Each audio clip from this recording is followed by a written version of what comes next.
Selamat datang, selamat beribadah bersama-sama dengan kami di sini. Ini orang ini sudah lama saya kenal, dan 10 tahun yang lalu sudah sering beribadah bersama-sama.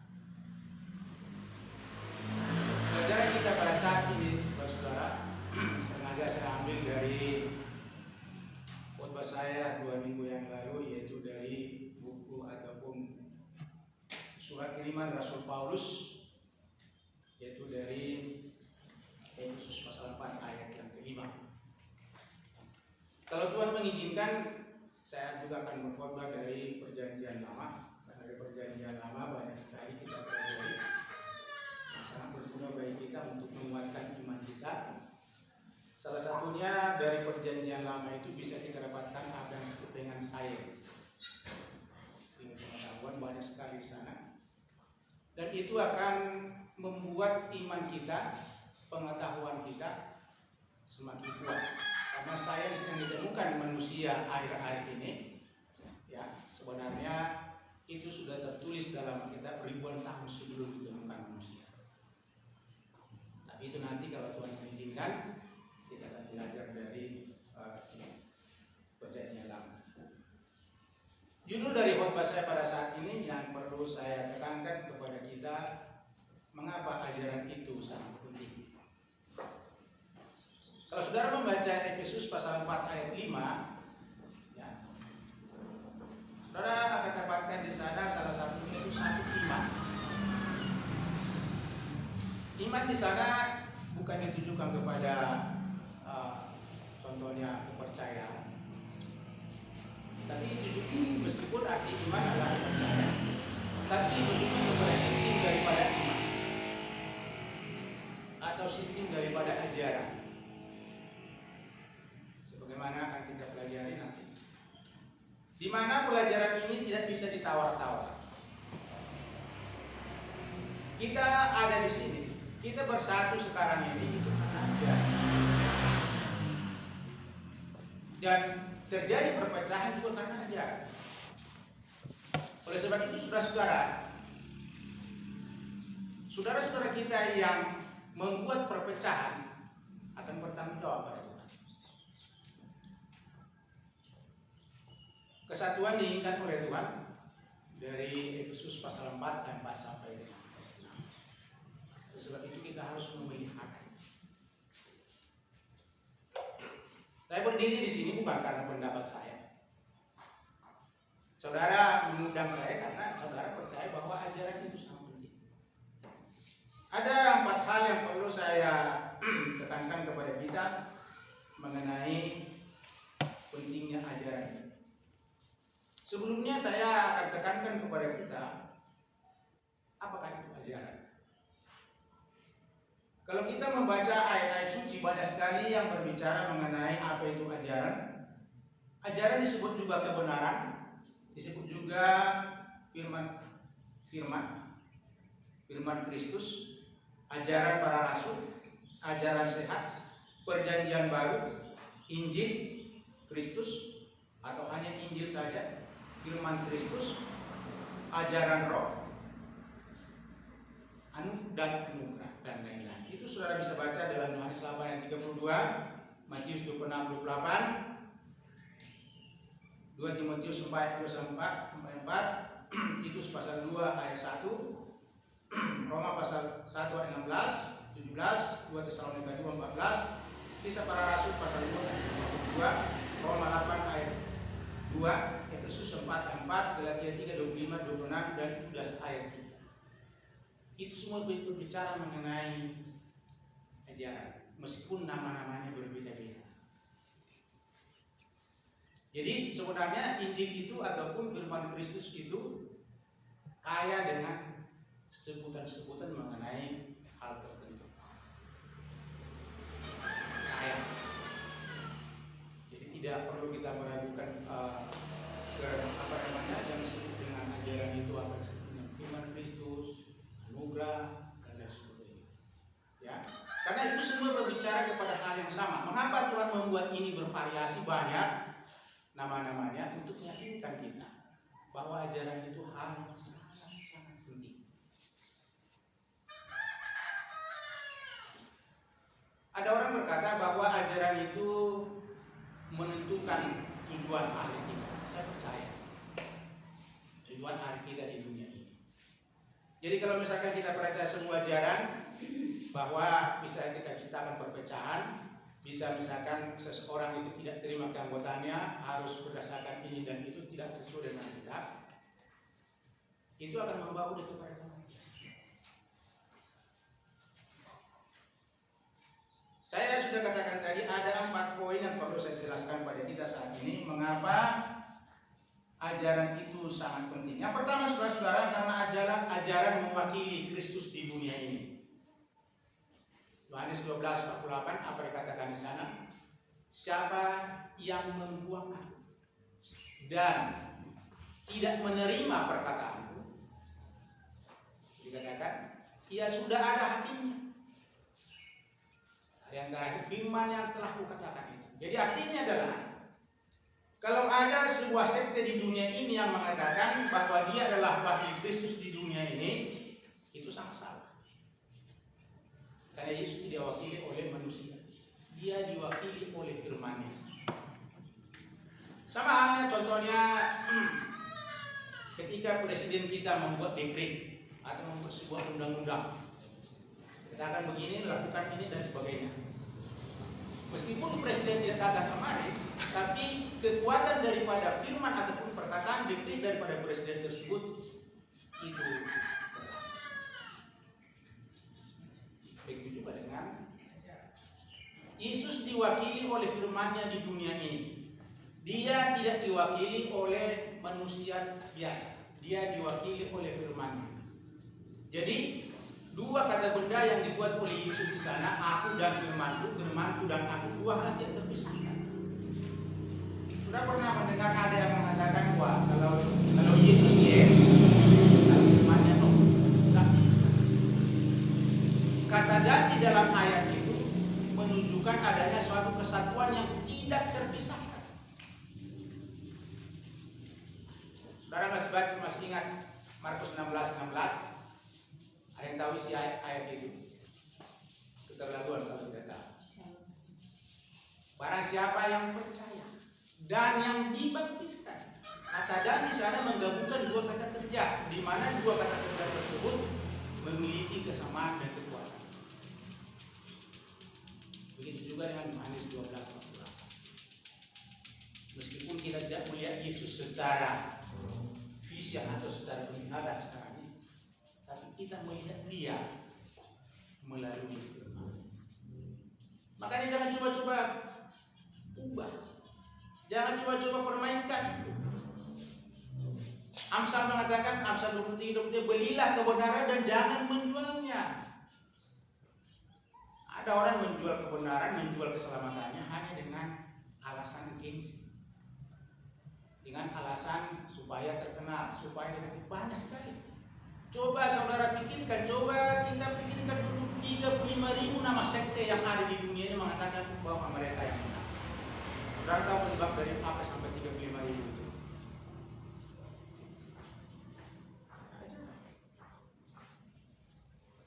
Tanah aja. Di dalam berbagai perdebatan yang saya pernah saya lakukan dengan beberapa denominasi, selalu mereka katakan, oh itu tidak apa-apa. Kalau tidak apa-apa, mengapa tertulis? Saya tanya sekarang, yang mana yang benar, yang tertulis atau tidak tertulis? Oh ya memang tertulis. Kalau yang tertulis yang benar, jangan ubah-ubah lagi itu, karena dikatakan oleh 1 Korintus 4 apa mereka katakan? Kata-kata ini aku kenakan kepada diriku dan juga kepada Apolos karena supaya kamu belajar dari apa arti ungkapan atau perkataan, jangan melampaui apa yang tertulis. Jadi ketika Tuhan memilih sekitar 40 orang menuliskan 66 buku dalam Alkitab, dia memberikan itu tidak dengan sembarangan atau sembrono. Ya sudah pasti itu. Oleh sebab itu kalau Yesus diwakili oleh Injilnya atau firman-Nya atau anugerahnya sekarang ini yang tertulis dalam Perjanjian Baru, jangan coba-coba orang menaruh jam korek lagi. So pasif. Betul tidak? Saudara-saudara, jemaat di sini akan menjadi banyak, akan menjadi pol kalau boleh saya katakan ketika ajaran tetap kita sama. Jangan kita buat atau kita suruh orang dibaptiskan supaya apa? Orang supaya banyak. Biarkan firman itu kita beritakan, Injil yang murni itu kita beritakan, ajaran sehat itu kita beritakan, sehingga Tuhan yang bekerja. Kita tidak ada kekuatan, hak kita hanya sebagai hamba saja menyampaikannya. Yang kecil hati. Mengapa kita tidak bermain musik dalam beribadah? Karena memang itu bukan ajaran kita. Sebab itu ketika menyanyi, saudara-saudara, ketika bernyanyi, keluarkan itu suara bias, biarpun sumbang suaranya. Tidak apa-apa. Tuhan suka itu daripada latar musik. Keluarkan sekeras-kerasnya. Bila perlu jangan makan dulu malamnya yang manis-manis supaya tenggorokan itu jangan serah. Apa maksudnya dong? Itu persiapkan. Dalam sebagaimana tadi dikatakan saudara Jendrio, menempat Tuhan dalam roh. Kita harus sungguh-sungguh mempersiapkan diri kita sebelum kita beribadah. Malamnya itu kita cepat tidur. Kalau ada tontonan kita ataupun kita bakuni yang apa yang kita suka, hilangkan dulu itu, stop dulu itu, persiapkan. Supaya ketika beribadah kita prima, kesehatan kita bagus, bernyanyi juga bersemangat. Meskipun sedikit, itu suara kita, meskipun kita sedikit, tapi suara kita itu yang dihargai oleh Tuhan karena kita disuruh bernyanyi sesuai dengan ajaran Kristus. Kolose pasal 3, 16, Yesus pasal yang ke-5 juga mengatakan itu. Bagaimana kita bernyanyi dengan hati, bernyanyi dengan ucapan yang dari hati kita. Itu ajaran. Mengapa katakan ajaran itu sangat penting? Karena itu mewakili Yesus di dunia ini. Yohanes 12:14. Yang kedua, karena itulah kuasa Allah untuk menyelamatkan manusia. Roma 1:16-17. Ayat itu sangat familiar dengan kita. Allah mempunyai kekuatan banyak sekali, tidak hanya Injil, tapi Dia memakai Injil itu untuk menyelamatkan kita. Makanya harus kita beritakan. Jangan diamkan itu. Saya pernah membeli roti tawar yang yang kering, ya. Saudara tahu roti tawar yang sudah kering, keras, luar biasa, tidak bisa digigit langsung. Harus dicelup dulu di teh atau kopi, baru lembut. Apa maksudnya di sini adalah dikatakan bahwa firman Tuhan itu, ajaran itulah roti hidup. Jangan diamkan dia, sebarkan. Menurut para ahli ahli komunikasi, perempuan dengan laki-laki tiap hari perempuan yang lebih banyak mengeluarkan kata-kata. Jadi katakan itu salah. Coba dulu kita renungkan ini, ya. Seharusnya kita sebagai perempuan pakai itu kata-kata yang kita miliki itu kita sebarkan kata-kata yang baik. Kita sebarkan kepada orang lain, terutama mengenai ajaran Kristus. Saudara, kalau rindu ini jemaat ini banyak atau kondis ini, gunakan itu kata-kata. Jangan jadi bergosip. Saya tidak katakan ada bergosip di sini. Poinnya adalah bahwa kita pun sebagai laki-laki dan perempuan dalam jemaat ini harus kita gunakan, yaitu seni kita di dalam berdialog ataupun berkomunikasi. Injil kuasa Allah. Sebelum Injil itu muncul, itu sudah ada dalam pikiran Allah. Kalau kita mengacu kepada Efesus 1:7, katakan sebelum dunia diciptakan, kita sudah dipilih dalam Yesus. Artinya apa? Bahwa Injil itu sudah ada pikiran Allah Dua zaman sebelumnya sudah saya katakan itu adalah sebagai apa? Sebagai perantara atau sebagai jalan menuju kepada Injil yang berkuasa.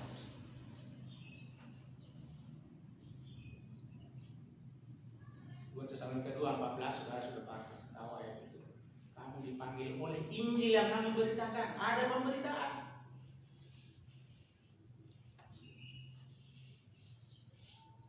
Saya sudah bicara dengan saudara Roland dengan Roland kadang-kadang bertukar ya. Saudara Roland itu kita akan menyebarkan banyak plakat setiap hari Sabtu jam 4 sore mulai bulan depan. Dan saya yakin itu sudah selesai mungkin di titik ya saudara Roland. Kita harus menjangkau jiwa-jiwa yang sesat. Mereka tanpa Injil. Injil ini tidak akan pergi sendiri. Kita harus beritakan kepada mereka. Ini tugas mulia. Meskipun berat. Dan gampang loh menghadapi orang. Karena pertama kali saya menginjil baru keringat dingin ya. Itu biasa. Tapi begitu nanti sudah biasa, sudah terbiasa. Bukan? Jadi kita biasakan. Seperti yang saya katakan tadi, ibu-ibu yang selama ini mengeluarkan kata-kata 15.000 misalkan satu hari, ya coba setengah dari itu pakai untuk memberitakan Kristus. Pakai jiwa-jiwa sesat. Jangan pernah bosan. Apakah itu anak kita, apakah itu suami kita, istri kita, cucu kita, bapak kita, om kita.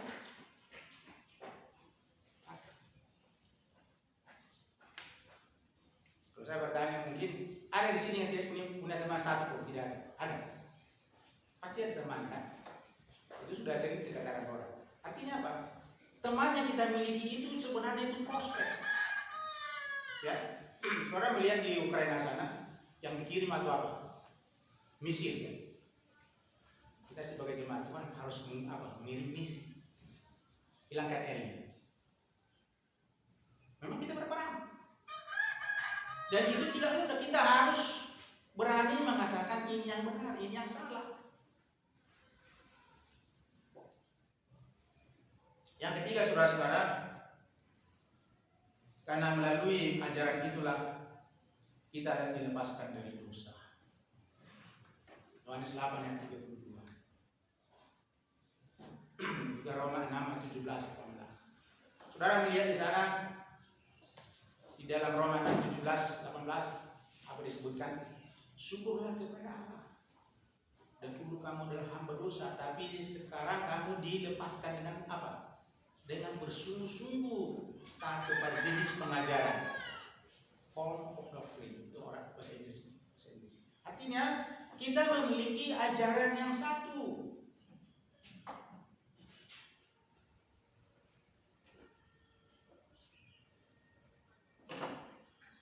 Itu melepaskan manusia dari dosa. Tidak ada cara lain. Coba saudara perhatikan ketika kita dibaptiskan, yang menghapuskan dosa itu apa sebenarnya? Ya. Yang menghapuskan dosa kita itu apa? Ya. Darah. Tapi bagaimana kita kontak dengan darah Kristus? Tuhan memakai apa?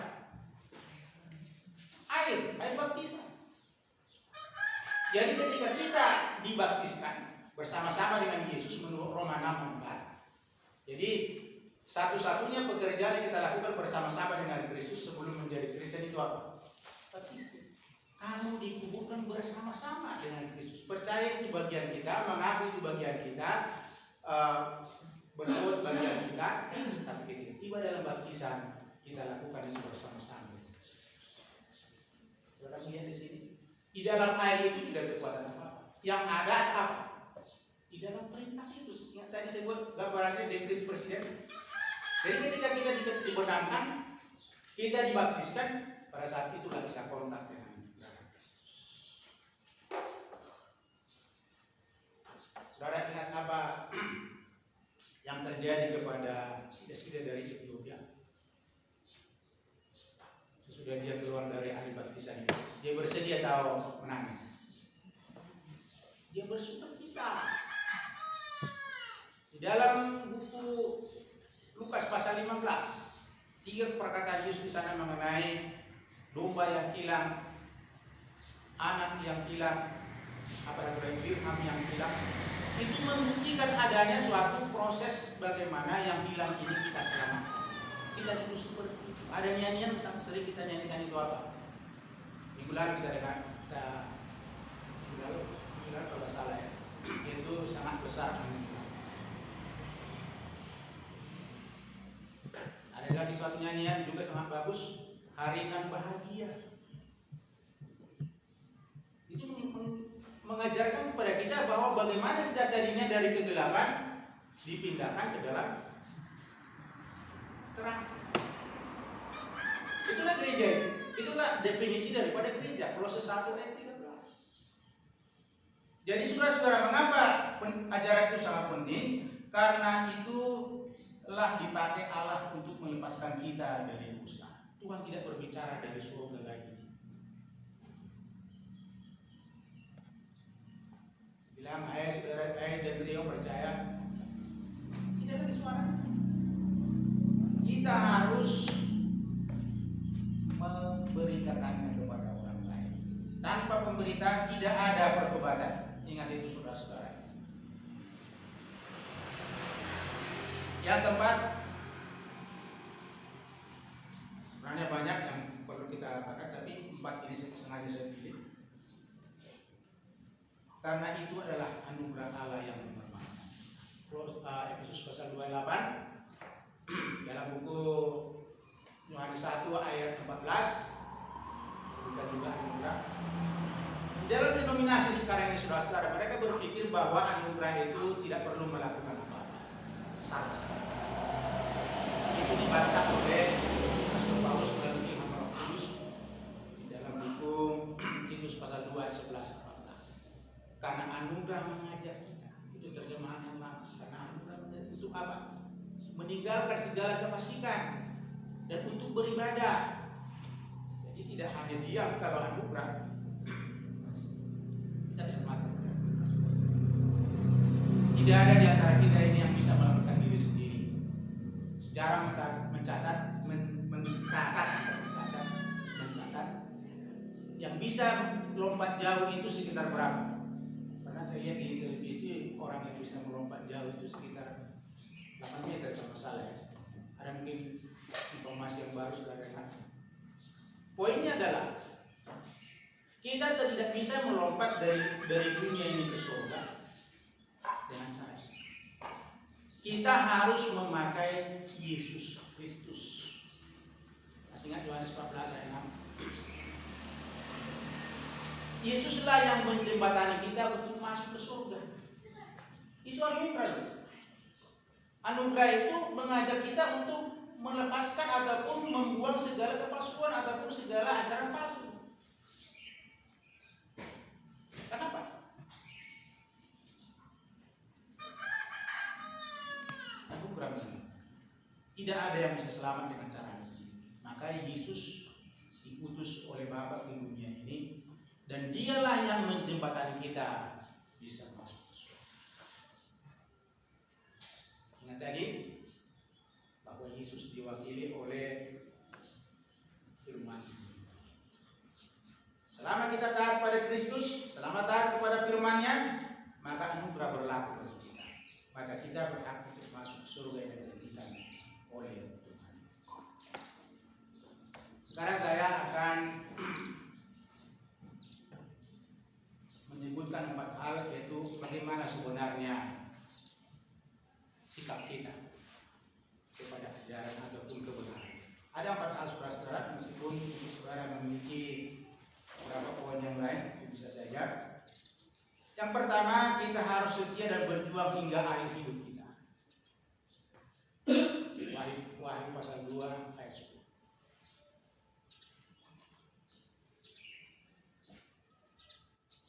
Kita mulai dengan baik, kita harus akhiri dengan baik. Tidak ada ruginya kita menjadi orang Kristen. Itu sebuah pekerjaan yang sangat baik dan kita harus akhiri dengan baik. Maka sikap kita kepada kebenaran, sikap kita kepada ajaran kita harus berjuang dan setia hingga maut menjemput Tuhan. 2 Timotius 4 ayat 7 dan 8. Paulus mengatakan, aku telah mengakhiri pertandingan yang baik. Saudara tahu banyak orang Kristen mengakhiri pertandingan tidak baik. Sudah murtad, mengajarkan kepalsuan. Saudara adalah teman saya. Kita adalah mitra masuk ke surga. Oleh sebab itu ketika ada kesalahan saya lihat dalam saudara juga ada kesalahan dalam diri saya, cepat kasih tahu. Bagi saya untuk minta maaf itu bukan sesuatu harga mati. Tapi kalau saya disalahkan tanpa ada bukti, contohnya, saya tidak maaf. Karena Tuhan tidak pernah menyalahkan orang berpesan.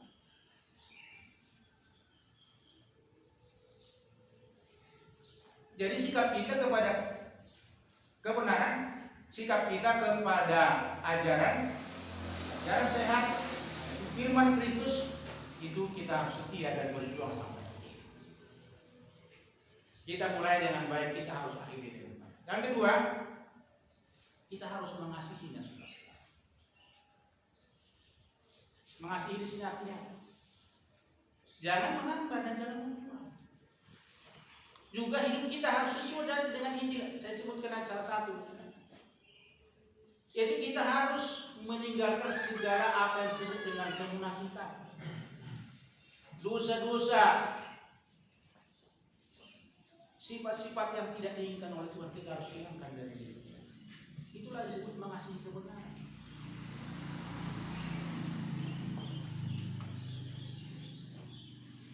Kita adalah partner, saudara-saudara. Kita adalah mitra untuk masuk surga. Sebab itu kita jangan berpikir bahwa kita itu ada seseorang lebih tinggi daripada yang lain. Saya sebagai hamba, saya sama dengan saudara ini, sama semua kita. Yang sudah dibaptis sudah bersaudara. Yesus mengatakan, jangan seorang pun disebut di antara kamu menjadi apa? Menjadi tuan, betul? Jadi pemimpin. Ada satu pemimpin yaitu Kristus. Coba saudara baca itu dalam buku Matius pasal 5.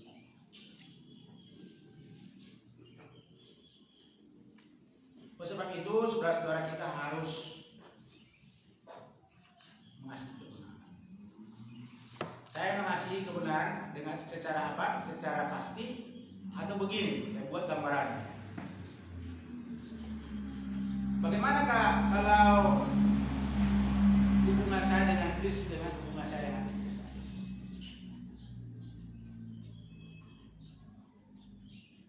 Artinya di sini bahwa meskipun saya mengasihi istri saya, tapi harus lebih mengasihi apa?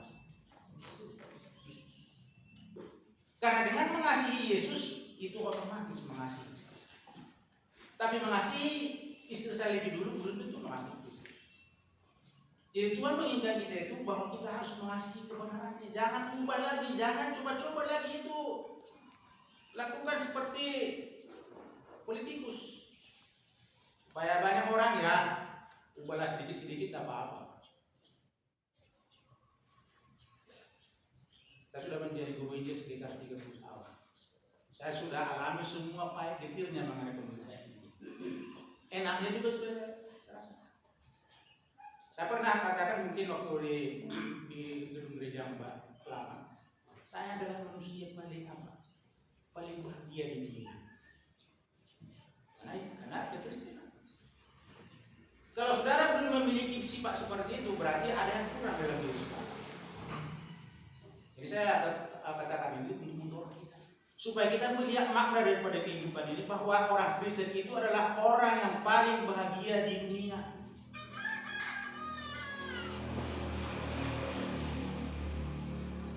Itulah indahnya kehidupan.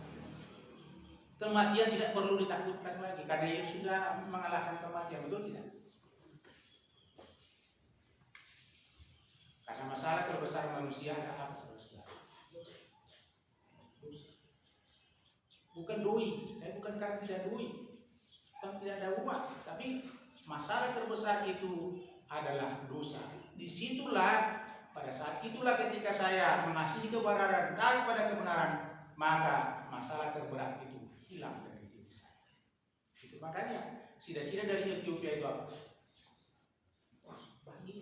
melanjutkan pelajaran perjalanan. Orang Kristen harus bahagia dalam perjalanannya. Tidak ada yang perlu ditakutkan. Boleh khawatir mengenai misalkan hal yang kecil-kecil, yaitu, tapi jangan itu memberatkan diri kita. Kadang-kadang kita itu, kekhawatiran kita itu menguasai diri kita, sehingga apa? Kita tidak menikmati kekristenan secara baik atau tidak enjoy sebagai orang Kristen. Yang ketiga, sikap kita kepada ajaran saudara-saudara kita harus mempertahankan, membela, mengajarkannya, memberitakannya. 1 Petrus 3:15 dan Filipi 1:7, 2 Timotius 4 ayat 21. Itulah sikap yang benar yang harus kita miliki kepada kebenaran dan juga kepada kalau orang mempermainkan kebenaran, cepat berdiri, katakan salah, saudara-saudara. Salah itu. Meskipun taruhannya kita bisa dibenci. Menurut Galatia 4:16 apa yang dikatakan? Apakah aku menjadi musuhmu karena aku mengatakan kebenaran? Banyak orang Kristen seperti itu sekarang ini. Banyak manusia seperti itu yang memusuhi pemberita kebenaran. Karena apa? Karena kita tahu dosanya, karena terpena kelakuan yang tidak benar.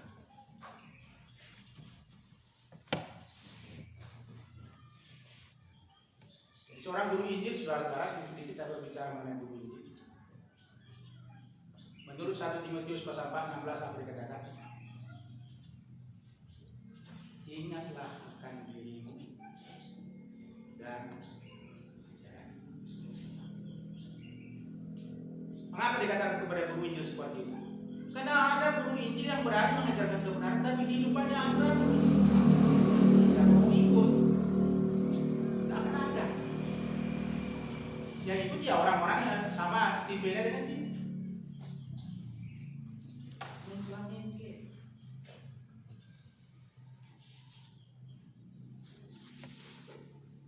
Sebagai pemberita kebenaran harus tetap memiliki integritas yang tinggi. Jangan mau dipermainkan kebenaran. Pertahankan itu, apapun risikonya. Saya sudah mendapatkan hal seperti itu. Saya sudah mendapatkan hal seperti itu.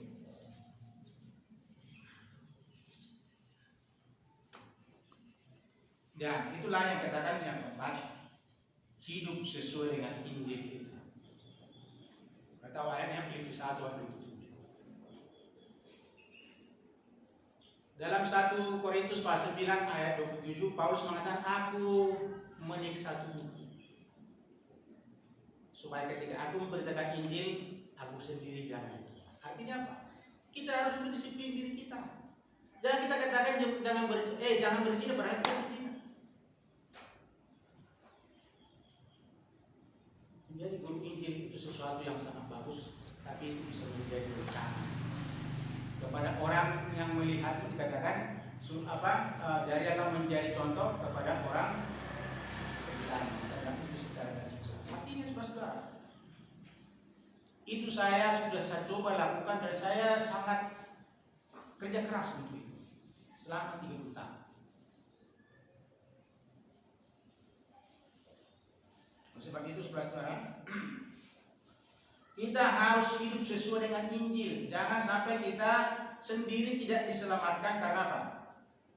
Karena kita hanya pintar mengajar, tapi kita tidak pernah melakukannya. Saya kembali kepada Matius 23 tadi, katakan oleh Yesus, 7 dengan, hai kamu orang-orang Farisi dan ahli Taurat, wahai tante-tante lama. Bahwa itu hal yang sangat serius. Sebagai guru Injil harus tetap berdiri bagi kebenaran. Apapun yang terjadi, dia harus berjalan, harus hidup sesuai dengan Injil. Itu sudah digariskan oleh Tuhan. Itu ajaran kita.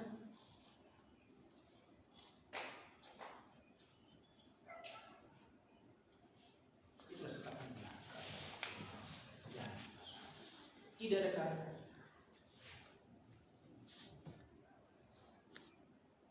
Sampai kita sebagai orang Kristen secara khusus kita sudah menjadi orang Kristen lama, kalau boleh dibilang sudah menjadi, saya ingat dulu di Makassar dibilang sudah jadi karaeng. Karaeng itu orang yang sudah tua, disebutkan, tapi tidak menjadi seperti itu.